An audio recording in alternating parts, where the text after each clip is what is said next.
Ndabasuhuje mu izina rya Yesu, Uwiteka duhana umugisha. Mbese muri amahoro, Uwiteka abahire. Reka dushime Imana itubashishije kugera no muri uyu munsi duhumeka. Izina ryayo rihabwa icyubahiro.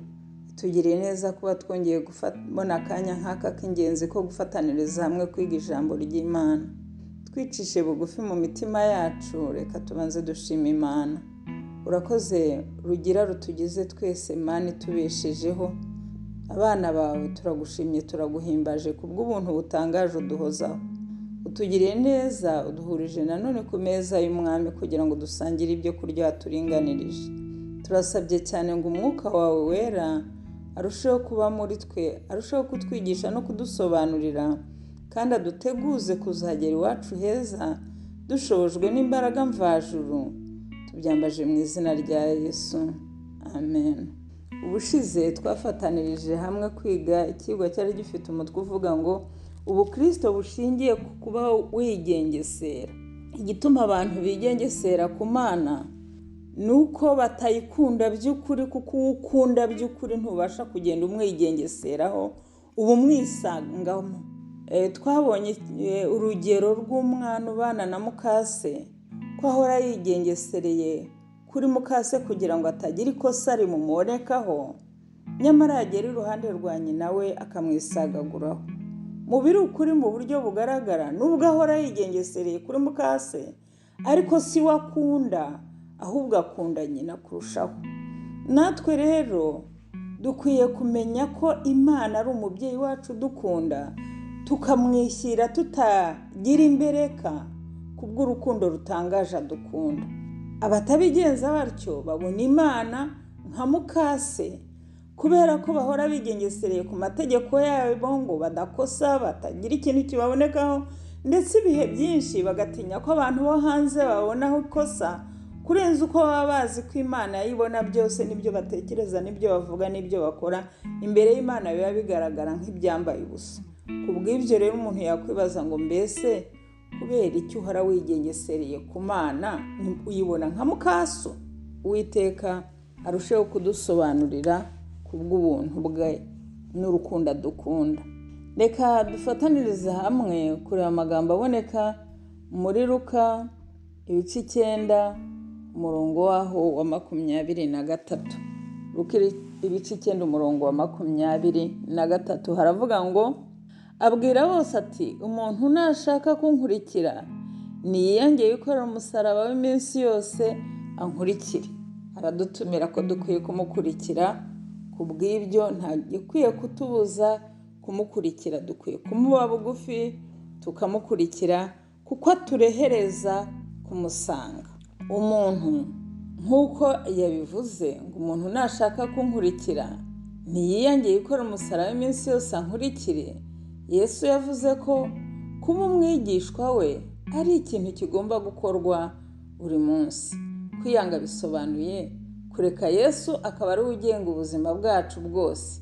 Kwikora umusaraba ntibisobanuye ko ari uguhora dufite ingorane za buri munsi, ahubwo bisobanura kwanga kuyoborwa n'inarijye yacu buri munsi, maze tukumvira Yesu twishimye kandi tumukunze, mbese tunezerejwe no kubana nawe, nk'uko Pawulo yabivuze agira ati, mpfa buri munsi. Bigaragara yuko kuri kamere irarikira gukiranirwa, iyihora ipfa buri munsi kugira ngo ahore ariho muri Kristo, ahora ariho muri Kristo, atagira ikintu na gito cyamutandukanya n'urukundo rw'Imana. Imana ishimirwe ubuntu butangaje itugirira. Gukomeza rero gushyikirana n'Imana buri munsi bigeza umuntu ku kwitanga buri munsi no kwishingikiriza kuri we umwanya ku wundi, ukuzura ubwenge mvajuru, maze muri wowe akaba ari uhora utekereza, akaba ari ukunda kuvuga, akaba ari uganira n'abandi. Ntube waganira n'abantu ngo mutandukane utavuze ibyiza by'iyo nshuti yawe. Nk'uko mu buryo busanzwe iyo ufite inshuti ukunda y'amagara, abandi bantu bamugendana baba bazi uko yitwa, baba bazi uko akora, baba bazi uko ameze, bitewe n'uko umuvuga kenshi. Kubw'ibyo rero na Kristo umucunguzi wacu dukwiye kumuvuga kenshi. Dushobora kumenya tudashidikanya ko igihe twiyegereje Yesu biturutse mu mutima, icyo gihe tuzaba dukora ibyo yifuza ko dukora gusa. Ari we wavuze ati, nimuze munsange ndabaruhura. Amagambo aboneka muri Matayo 11:28. Kandi arongera ati, uza aho ndi sinzamwirukana na hato. Ni amagambo aboneka muri Yohana 6:37, aho yavugaga n'ukuri atubwira ngo abo data yampaye bose, uwo data yampaye wese aza aho ndi, kandi uza aho ndi sinzamwirukana na gato. Ubwo Kristo atabasha kutwirukana, kujya aho ari bikaba ari ikintu cyoroshye, ndetse tukamwiyegurira bigishoboka, maze tugategerezanya ibyiringiro kuzabana nawe ubwo agiye kugaruka akazasanga turi maso. Ngo imbaraga yose mbabarire, Imana ishaka ko kudukorera ibintu bikomeye. Umubare munini wacu uzadutera gutsinda. Niba uvuga ibintu wakoreye Imana, ukuntu witanga ugatanga 1/10, ugatanga amaturo, ugatanga amafaranga yo kubaka urusengero, ugatanga iyo mirimo myinshi n'umubare wayo utondekanye, sibyo bizagutera gutsinda. Ahubwo tuzabiheshwa nuko twiyeguriye Yesu n'imitima yacu yose burundu. Tugomba kujya mbere mu mbaraga ze, twiringiye imbaraga z'Imana ya Isirayeli. Ibyo byonyine bikaba ari byo bitubashisha gutsinda. Imbaraga ikomeye Imana ishobora gukoresha muri twe igihe tuyiyeguriye burundu. Iyo mbaraga y'Imana iba muri twe ikadutera guhora dutsinda ibigeragezo by'uburyo butari bumwe bitugeraho. Erega tujye tumenya yuko iyo wiyeguriye Imana niho Satani arushaho gukaza umurego wo kukurwanya kugira ngo arebe ko yakugwabiza. Ariko iyo wamaze kumenyerana n'Imana akugabaho igitero, ugahita usobanukirwa yuko icyo gitero ari cy'umwanzi Satani, no mu mutima ugatangira gutabaza ijuru bucece, nubwo waba atari umwanya mwiza wo kuvuga usakuza, ariko noneho ugatangira gutabaza Imana mu mutima wawe bucece nubwo ijwi ryaba ridasohoka, maze ijuru rigatabara, kuko ingabo z'ijuru ziba zituzengurutse. Abazafatanya umurimo na Kristo gusa, abazavuga bati, Mwami, jyewe ubwanjye ndi uwawe, n'ibyo ntunze byose n'ibyanjye byose, abo bonyine nibo bazitwa abahungu n'abakobwa b'Imana. Abatanga imitima yabo, umubiri n'umwuka byabo bikagengwa n'Imana, bazahora iteka bongerwa imbaraga mu mubiri wabo n'ubwenge. Mwuka Wera ashishikarira cyane gukorera mu mitima no mu bitekerezo abantu basabana n'ijuru. Ubuntu bw'Imana bwagura ubwenge bwacu n'imbaraga zacu, bukanongera ubushobozi bwabwo. Kandi imbaraga y'ubutungane bwose bukomoka ku Mana buza kudufasha mu murimo wo gukiza imitima y'abakiri mu kaga. Ukabwirwa amagambo ukwiye kubabwira, ukagira imbaraga n'urukundo byo kubakunda, ukaba bugufi mu bafite ibyago ntiwirebere hirya, kandi ukazirikana ko akaga barimo ejo nawe kabasha kukugeraho. Kubw'ibyo bikagutera imbaraga n'umwete wo gutabara abababaye bose. Kandi mu ntege nke zabo za kimuntu bashobozwa gukora ibikorwa by'ishobora byose bakiri kuri iyi si. Abantu ukabagirira impuhwe, ugakora imirimo y'Imana, umubiri ukura atari ukubyihagamo, ahubwo ari uko Kristo atuye muri wowe. Kristo atuye muri wowe, nta kindi cyabasha kukuvogera.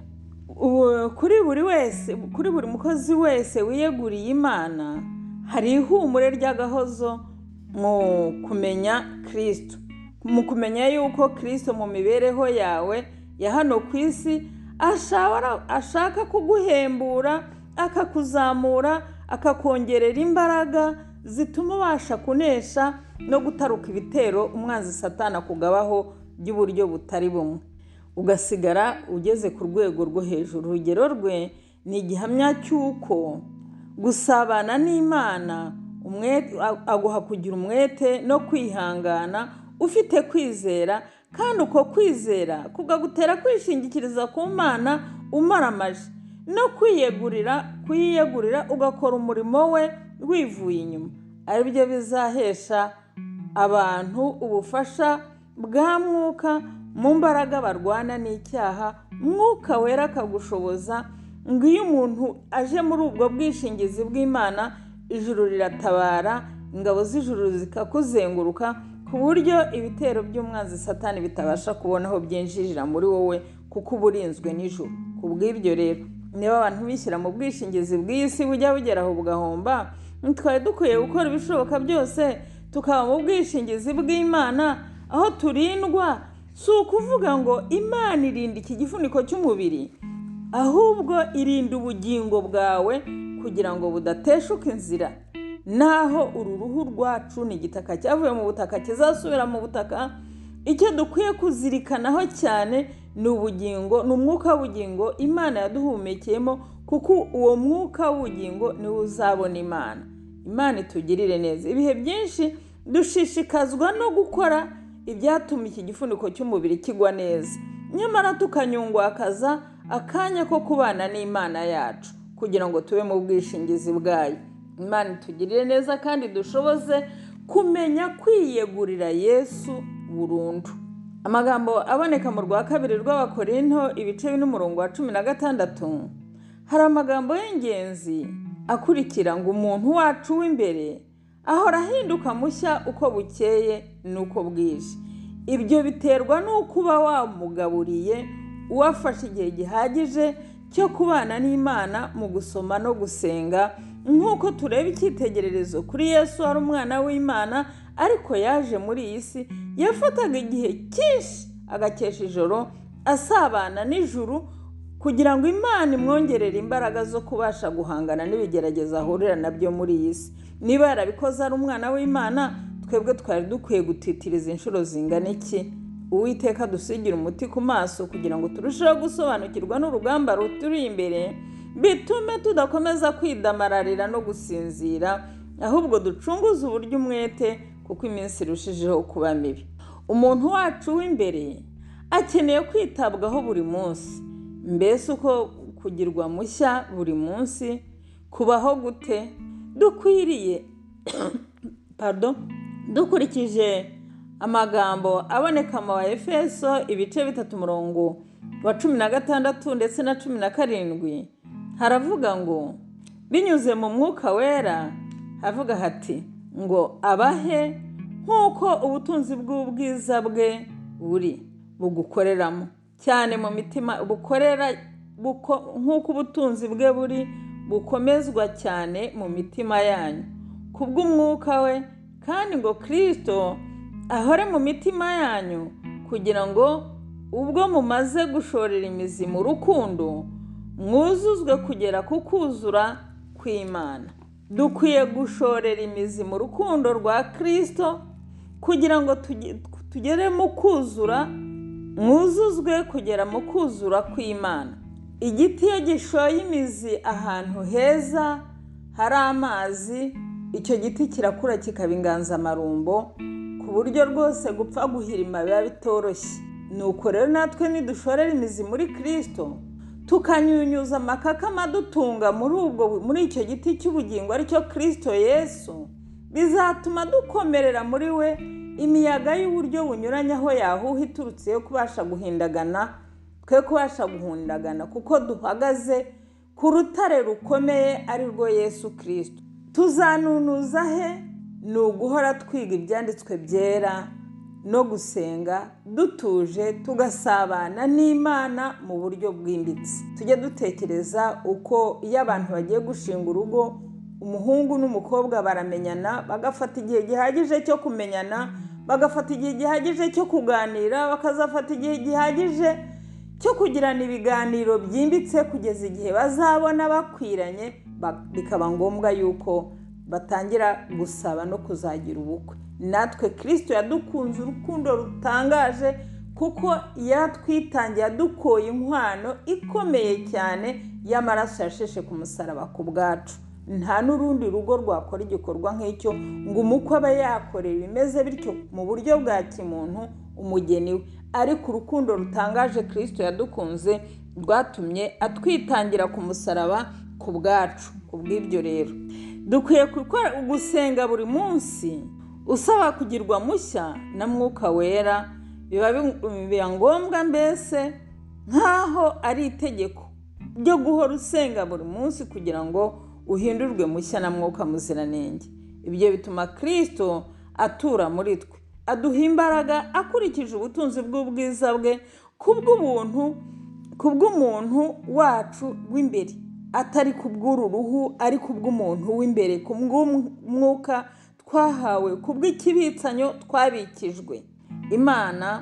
Imbaraga z'Imana ni imbaraga ntagereranywa, kandi izo mbaraga nubwo ari indengakamere, Imana iraziduha zikaba izacu kugira ngo tubashe kuba muri iyi si tutari ab'isi, ahubwo dutambuka nk'abagenzi biganira iwacu.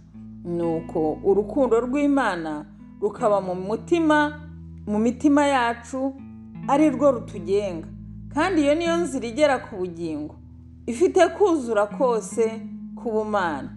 Reka rero bigishoboka tubashe kuba mu bwishingizi bw'uwo muremyi, bitume igihe cyacu dusigaje tuzi yuko dutegerezanije ibyiringiro kuzabana n'uwo mucunguzi, tutagenda nk'ab'isi, tutita ku isi n'ibihendo byayo, kuko ari iby'akanya gato bikaba bigiye kuzarangirana nayo, ariko ubugingo buhoraho n'ubw'iteka ryose tuzabaho tunezerewe. Icyampa Imana kugira ngo abumvira ijambo twese tugire inzara n'inyota yo kuzitahira iwacu, kandi twe kubana n'Imana twigengesereye, ahubwo tubashe kumenya kwiyegurira burundu. Umusirikari iyo ari ku rugamba, igihe kikagera agahura n'urwo rugamba, yajya kureba agasanga impande zose azengurutswe n'ababisha, ari ntacyo yaba agikoze ngo abashe guhangana n'urwo rugamba, abonye nta kindi cyo gukora, arambura amaboko, agatega amaboko, imbunda ye akayirambika hasi, bakaza bakamutwara. Icyo gihe ntiyongera kubaho mu bushobozi bwe, ahubwo abaho mu bushobozi bw'abo bamujyanye. Ari imbunda ye, ari ingofero ye, ari imyambaro ye, ari inkweto ze, ari nawe ubwe, byose baba babijyanye, bakamwikoreshereza uko bashaka igihe cyose bashakiye. Icyampa natwe kugira ngo tumanike amaboko, kuko uru rugamba rwo kurwanya iyi kamere yacu rwaratunaniye, dushaka gukora icyiza, ikibi kikadutanga imbere. Icyadushoboza gusa nk'uko Pawulo yabivuze ngo hora apfa buri gihe, ni uko twamanika amaboko amaze Kristo, kuko icyatumye aza kuducungura kwari ukugira ngo arandure iki giti cya kamere cy'inganzamarumbo gituye muri twe, akijugunye kure, maze ateremo igiti cyo gukiranuka, cya kindi kizatuma tubona ubugingo buhoraho, tutariho ku bwacu, ahubwo turiho ku bwa Kristo uturimo. Icyo gihe tuzavuga nk'abarimo Kristo, tuzakora nk'abarimo Kristo, mbese gukiranuka ntituzaba tukibwihagamo, kuko Kristo turimo ari we uzabidushoboza. Nk'uko iyo ufunguye robine irimo amazi, bitaba ngombwa kugira ngo hagire ikindi kintu, ahubwo ayo mazi ahita aza kuko iyo robine uyifunguye. Natwe reka twinjire muri Yesu, maze ibituvamo byose tube tuvomye kuri iyo robine ikomeye y'Imana Data, itubashisha gutunganya byose. Ngo uburyo bumwe rukumbi bwo kugira urukundo ni ubwo kuvoma ku isoko, ariyo Yesu Kristo, nk'uko inama y'intumwa Pawulo igira iti, ku buryo Kristo ahora mu mitima yacu kubwo kwizera, kugira ngo mumaze gushorera imizi mu rukundo, nk'uko twabibonye mu Efeso 3:17, Kristo acengere mu mitima w'umuntu kugira ngo awuyobore, usigare atari wowe uriho. Niba ndiho sijya uriho, ahubwo ni Kristo uriho muri jye. Urukundo rwa Kristo ni insinzi y'ikirenga. Urukundo rwa Kristo ruraduhata. Icyo gihe tuzasigara twumva urukundo rwa Kristo ruduhata, nk'uko tubisoma mu Bakorinto ba kabiri ibice 5 umurongo wa 14. Ntituzaba tukihendahenda twihagamo urukundo, ahubwo urwo rukundo ruzaba ruduhata. Nubona umuntu ubabaye ruguhate ngo mufashe, nubona umuntu ufite akaga ruguhate ngo musure, mube hafi. Urukundo rwa Kristo ruzaba ruduhata.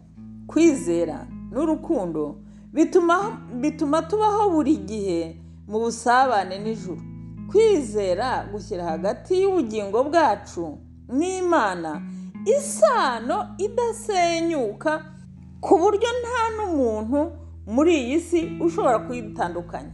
Iyo sano, kwizera gushyira hagati y'ubugingo bwacu n'Imana, isano idasenyuka, isano yubatse, isano ikomeye, isano idukubiranije nawe, ku buryo nta muntu wo ku isi ushobora kuyitandukanya uretse icyaha cyonyine nicyo kibasha kudutandukanya n'umuremyi wacu. Kwizera rero kuduhesha imbabazi z'Imana, kandi ububasha bwayo budushoboza kubaho mu mibereho inesha. Kwizera kudushyira imbere kuzura kw'amasezerano y'Imana. Ukabuzi ngo yaratubwiye ngo nimuntabaze ndabatabara, mbereke n'ibikomeye biruhije mutamenya. Uzaho ndi sinzamwirukana na hato. Ibyo byose bikomeza bigukomeza. Kandi niyo uhuye n'ikibazo runaka, urakibwira ngo tuzakibazo hejuru ya byose hari Imana inkunda, kandi Imana ishobora byose. Imana itugirire neza rero, kugira ngo tumenye ko hejuru ya byose hari Imana idukunda, kandi hari Imana ishobora byose, itubashisha kunesha ibitugerageza by'uburyo butari bumwe, maze tukabaho turabanesha. Iyo tutagize kwihugiraho no kwiyizera, kuko umwanzi aza amayeri y'uburyo butari bumwe, abasha no kudutereza ibintu byo kwibona, maze bigatuma ubasha gutsindirwa aho ngaho. Ngo ni gute ushobora kumenya ko ufite ikibazo cyo kugira ubwibone? Ni ukwiyemera muri wowe wisuzume. Niba uhora ubona ikintu runaka ukumva ugomba kukivugaho, umenye ko ufite ikibazo cy'ubwibone. Niba wumva ugomba kugaya buri kintu cyose, umenye ko ufite ikibazo cy'ubwibone. Niba uri wa muntu ujya utemera gukosorwa, umenye ko ufite ikibazo cy'ubwibone. Niba ujya ukunda kwivumbura igihe bagize ikintu bakubwira, umenye ko ufite ikibazo cy'ubwibone. Nuko kubw'ibyo usaba Imana imbaraga. Niba ukunze kuvuga ngo nige, ukabivuga inshuro nyinshi, mwamuganira utariko jye, umenye ko ufite ikibazo cy'ubwibone. Kubw'ibyo rero dukwiye kurambika byose hasi, kugira ngo aho kuvuga ngo jye, uvuge ngo Kristo muri jye. Uvuga ibyo Kristo yakwemera kuvuga, ukora ibyo Kristo yakwemera gukora. Kubw'ibyo bitume unezezwa no kubana n'uwo mwami wacu ubuziraherezo. Reka dusoreze ku magambo aboneka mu Bagalatiya ibice 20 aho havuga ngo nabambanywe na Kristo, ariko ndiho, nyamara si jye uriho, ahubwo ni Kristo uriho muri jye. Imana ibidushoboze kubw'ubuntu bwayo, kugira ngo twe kuba ari twe turiho, ahubwo aba ari Kristo uriho muri jye. Twicishije bugufi dushime. Urakoze Mana kubw'ubuntu bwawe, turagushimye, turaguhimbaje yuko utweretse ko tudakwiye kubaho mu kwigengesera, ahubwo dukwiye kukwiyegurira burundu, maze Mana tukaba muri wowe, ugatura muri twe. Imivugire n'imigenzereze yacu yose bikaguhesha ikuzo n'icyubahiro. Ntitwabyishoboza, nicyo gituma twishyize mu bwishingizi bwawe, ngo dukore uko ushaka n'uko ushima uhereye none n'iteka ryose. Tubyambaje mu izina ry'umucunguzi wacu Yesu Kristo. Murakoze nshuti bavandimwe, mumaze kumva iyi miburo ibagezwaho n'urubuga rw'abahamya ba Kristo. Duharanire twese kuba mu ruhande rwa Yesu Kristo, tuva mu byaha kandi tumwitegura, kuko ari hafi kugaruka. Duhitemo Yesu bikiri none, kuko ejo atari ahacu. Ushaka kutwandikira wajya ku rubuga website abahamyabakristo.org, imeri info@abahamyabakristo.org, kuri telefone guteranya 1 7 7 8 5 6 6 7 9 7. Abahamya ba Kristo twishimira ababaza ibibazo cyangwa abaduha ibitekerezo.